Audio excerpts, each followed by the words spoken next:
Bugün size öğreteceğim ki yaşıl background'u videolar Premiere'de pozak ve başlayaq. Dostlar, bugün size öğreteceğim ki yine de deyirəm, yaşıl background'u olan videolar, mesela bu Mission Past yeşil yerlerini pozak bir videonun üstüne koyaq bilək.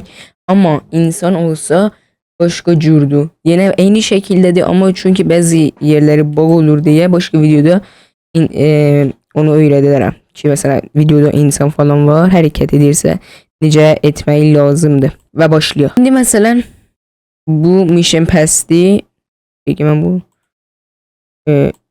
dedim çok büyük olur. Mesela bu videonu ki geçenki videomuzdu, vlogdu.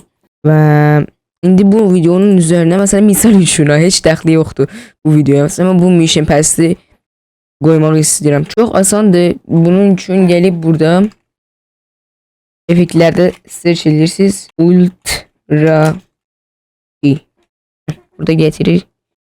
Folder King folderinde Ultra key var. Bunu gelip atırsınız videonun üzerine. Sonra iki cür olur. Ya burada rengi seçirsiniz. Biraz renk olmuyor. Ya da ki bunun üzerine basırsınız, istediğiniz rengi geçsin. Mesela yaşıl istedik biz. Buna basırıq. Gitti. Mesela bunu koyuyoruz bura. Böyle getirir. Çok asanlıkla geldi. Ve insanlarda biraz belki de yine de deyirəm. Onu başka videoda öyrədərəm çünkü biraz daha uzun olur. Ve bu kadar. Ümid edirəm ki videodan xoşunuz gəlib. Əgər xoşunuz gəldisə like eləyin. Əgər daha çox xoşunuza gəldisə abone olun. Videonu dostlarınıza da atın.